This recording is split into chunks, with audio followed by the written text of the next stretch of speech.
Historia de la filosofía, por Nicolás Abagnano, volumen 3, 118, parte sexta, la filosofía del romanticismo, capítulo 12, el positivismo evolucionista, 649, la teoría de la evolución.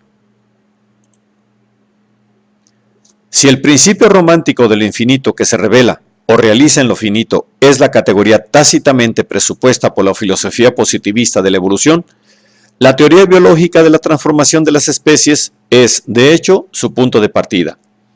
En efecto, el evolucionismo es una generalización de esta doctrina biológica, generalización tácitamente fundada en tal categoría. Se pueden encontrar antecedentes inmediatos de la teoría del transformismo biológico en algunas intuiciones de Buffon, 1707-1788. El famoso autor de la historia natural, 1749-1788, aún declarándose explícitamente partidario de la doctrina tradicional de la fijeza de las especies vivientes, admitió hipotéticamente la posibilidad de que se hubieran desarrollado a partir de un tipo común a través de lentas variaciones sucesivas verificadas en todas direcciones. En el mismo Buffon, Kant halló probablemente inspiración para la hipótesis propuesta por él, 1790, en el párrafo 80 de la Crítica del Juicio, sobre un real parentesco de las formas vivientes y una derivación de las mismas de una madre común, así como de una evolución continua de la naturaleza desde la nebulosa primitiva hasta el hombre. Sin embargo, estas fueron solamente intuiciones genéricas, que no se apoyaban en un sistema coordinado de observaciones. El primero que propuso en forma científica la doctrina del transformismo biológico fue el naturalista francés Juan Bautista Lamarck, 1744-1829. En su Filosofía zoológica, 1809, y en la Historia natural de los animales invertebrados, 1815-1822, Lamarck enunciaba 4 leyes que debían presidir la formación de los organismos animales. Primera, la vida, por su propia fuerza, tiende continuamente a acrecentar el volumen de todo cuerpo que la posee y a extender sus partes. Segunda, la producción de un nuevo órgano en un cuerpo animal es el resultado del advenimiento de una nueva necesidad y del nuevo movimiento que esta necesidad suscita y alienta. Tercera, el desarrollo de los órganos y su fuerza de acción están constantemente en razón directa con el uso de los órganos mismos. Cuarta, todo lo que ha sido adquirido, perdido o cambiado en la organización de los individuos se conserva y transmite mediante la generación a los nuevos individuos. Estas 4 leyes son la primera formulación científica del modo en que debió verificarse la transformación de los organismos. Este modo se reduce sustancialmente al principio de que el uso de los órganos, requeridos por las necesidades y por tanto por el ambiente exterior, pudo modificar radicalmente los mismos órganos. Las ideas de Lamarck no tuvieron ninguna resonancia inmediata, principalmente por la casi unánime acogida que había merecido la tesis opuesta del fijismo de las especies, respaldada por la gran autoridad de Georges Cuvier, 1769-1832, el fundador de la paleontología, o sea, del estudio de los restos fósiles de las especies extinguidas. En su discurso sobre las revoluciones del globo, de 1812, Cuvier atribuyó la extinción de las especies fosilizadas a catástrofes generales que periódicamente destruirían las especies vivientes en cada era geológica, dando ocasión a Dios para crear otras nuevas. El transformismo biológico no pudo afirmarse hasta que esta teoría de las catástrofes fue eliminada, y su eliminación fue debida al geólogo inglés Carlos Lyell, 1797-1875. En sus Principios de Geología, 1833, expuso Lyell la tesis de que el estado actual de la Tierra no era debido a una serie de cataclismos, sino a la acción lenta, gradual e insensible de las mismas causas que continúan actuando ante nuestros ojos. Esta doctrina hacía imposible la explicación de la génesis y de la extinción de las especies vivientes mediante causas extraordinarias o sobrenaturales, y allanaba definitivamente el camino al transformismo biológico.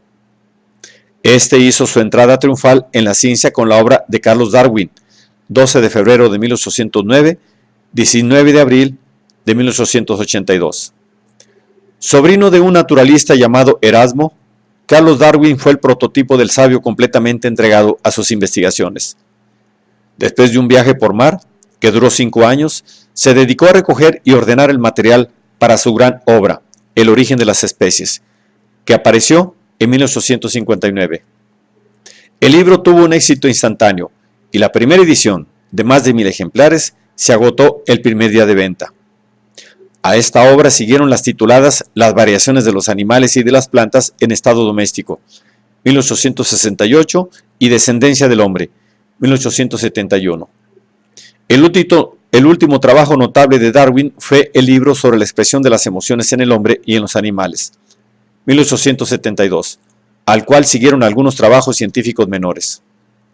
En 1887, el hijo de Darwin, Francisco, publicó los 2 volúmenes sobre la vida y la correspondencia de Carlos Darwin, con una breve autobiografía del filósofo y que son indispensables para la comprensión de su personalidad. El mérito de Darwin consiste en haber dado una completa y sistemática teoría científica del transformismo biológico, fundándola en un número enorme de observaciones y experimentos, y haberla presentado en el preciso momento en que la idea romántica del progreso, nacida en el terreno de la investigación histórica, alcanzaba su máxima universalidad y parecía indestructible. La teoría de Darwin se funda en 2 clases de hechos. Primero, la existencia de pequeñas variaciones orgánicas que se verifican en los seres vivientes a lo largo del curso del tiempo por influencia de las condiciones ambientes, variaciones que, en parte, por la ley de la probabilidad, son ventajosas a los individuos que las presentan. Segunda, la lucha por la vida, que se verifica necesariamente entre los individuos vivientes por la tendencia de toda especie a multiplicarse según una progresión geométrica. Este último presupuesto está tomado, evidentemente, de la doctrina de Malthus, párrafo 638. De estos 2 órdenes de hechos, se sigue que los individuos en los cuales se manifiestan cambios orgánicos ventajosos tienen mayores probabilidades de sobrevivir en la lucha por la vida, y en virtud del principio de la herencia, habrá en ellos una tendencia pronunciada a dejar en herencia a sus descendientes los caracteres accidentales adquiridos. Tal es la ley de la selección natural, que tiende, dice Darwin, al perfeccionamiento de cada criatura viviente en relación con sus condiciones de vida orgánicas e inorgánicas y, por consiguiente, en la mayor parte de los casos, a un progreso de su organización. Con todo, las formas simples inferiores pueden perpetuarse por largo tiempo si se han adaptado convenientemente a sus simples condiciones de vida. La acumulación de pequeñas variaciones y su conservación por medio de la herencia producen la variación de los organismos animales, que, en sus términos extremos, es el paso de una especie a otra. Lo que el hombre hace con las plantas y animales domésticos, produciendo gradualmente las variedades de los que son más útiles a sus necesidades, la naturaleza puede hacerlo en una escala mucho más vasta. Pues, ¿qué límites pueden ponerse a ese poder que actúa durante largas edades y escruta rigurosamente la estructura, la organización entera y las costumbres de toda criatura para favorecer lo que es un bien y rechazar lo que es un mal? De esta teoría se sigue que entre las diversas especies debieron existir innumerables variedades intermedias que relacionaban estrechamente todas las especies de un mismo grupo. Pero, evidentemente, la selección natural ha exterminado estas formas intermedias, cuyos rasgos podemos aún encontrar en los fósiles. Junto al estudio de los fósiles, el de los órganos rudimentarios, el de las especies llamadas aberrantes y el de la embriología, pueden conducir a determinar el orden progresivo de los seres vivientes. Aunque nosotros, escribe Darwin, no tengamos árbol genealógico, ni libro de oro, ni blasones hereditarios, tenemos para descubrir y seguir las huellas de las numerosas ramas divergentes de nuestras genealogías naturales, la herencia desde largo tiempo conservada en los caracteres de cada especie. La conclusión de Darwin es netamente optimista. Cree haber establecido el inevitable progreso biológico del mismo modo que el romanticismo idealista y socializante creía en el inevitable progreso espiritual. Nosotros podemos deducir con alguna confianza que nos está permitido contar con un porvenir de incalculable duración. Y como la selección natural actúa solamente para el bien de cada individuo, todo don físico e intelectual tenderá a progresar hacia la perfección. La otra obra fundamental de Darwin, la descendencia del hombre, tiende, en primer lugar, a establecer que no hay ninguna diferencia fundamental entre el hombre y los mamíferos más elevados, en lo que se refiere a las facultades mentales. La única diferencia entre la inteligencia y el lenguaje del hombre y el de los animales inferiores es una diferencia de grado, que se explica con la ley de la selección natural, y también en parte con la selección sexual, a la que Darwin atribuye, para la evolución del hombre, una importancia mucho mayor que para la evolución de los animales. Darwin no cree que la aceptación de la descendencia del hombre a partir de organismos inferiores disminuya de ningún modo la dignidad humana. El que viese a un salvaje en su tierra natal, escribe en Los orígenes del hombre, no sentiría mucha vergüenza si se viese obligado a reconocer que la sangre de una criatura más humilde corre por sus venas.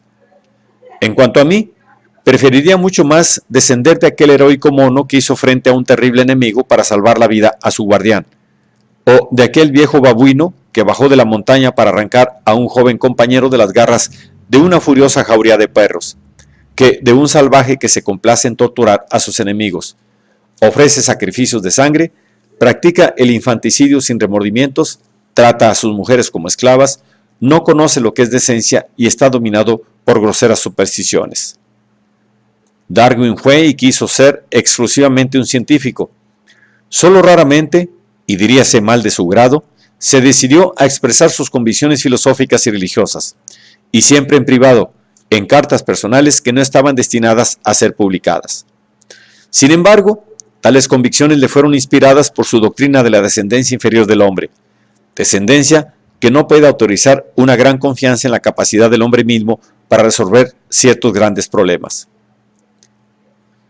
Yo me pregunto, escribe en una carta, si las convicciones del hombre, que se ha desarrollado desde el espíritu de los animales de orden inferior, tienen algún valor y si pueden tenerse alguna confianza en ellas. ¿Quién podría confiar en las convicciones del espíritu de un mono si es que existen convicciones en un espíritu semejante? En otra carta, de 1879, se expresa así: cualesquiera que sean mis convicciones sobre este punto, no pueden tener importancia más que para mí solo.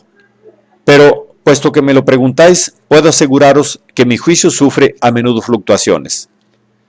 En mis mayores oscilaciones, no he llegado nunca al ateísmo, en el verdadero sentido de la palabra, es decir, a negar la existencia de Dios. Yo pienso que, en general, y sobre todo, a medida que envejezco, la descripción más exacta de mi estado de espíritu es la del agnóstico. El término agnosticismo había sido creado en 1869 por el naturalista Thomas Huxley, 1825-1895, que había llegado, antes de la publicación del origen de las especies, a deducir por su cuenta la transformación de las especies biológicas y que fue luego uno de los más entusiastas seguidores de Darwin. El término, dice Huxley, me vino a la mente como antítesis del gnóstico, de la historia de la Iglesia que pretendía saber mucho sobre las cosas que yo ignoraba. Esto implica, ya en la mente de Huxley, una referencia a aquella imposibilidad de concebir lo absurdo y lo infinito, sobre la cual habían insistido Hamilton y Mansell. Un sentido menos explícito tiene el término en la mente de Darwin, para quien significa simplemente la imposibilidad de encontrar en el dominio de la ciencia nada que confirme o desmienta decisivamente las creencias religiosas tradicionales. Darwin creía, sin embargo, posible negar decididamente cualquier intención de la naturaleza, esto es, toda causa final, y aducía, a este propósito, la existencia del mal y del dolor. Pero estaba convencido de que el hombre será, en el futuro, una criatura mucho más perfecta de lo que actualmente es, y, en realidad, sus convicciones científicas y toda la estructura sistemática de su teoría de la evolución se fundan en el presupuesto de la idea del progreso que dominaba el clima romántico de la época. A través de la obra de Darwin, la ciencia ha inscrito el mundo entero de los organismos vivientes en la historia progresiva del universo.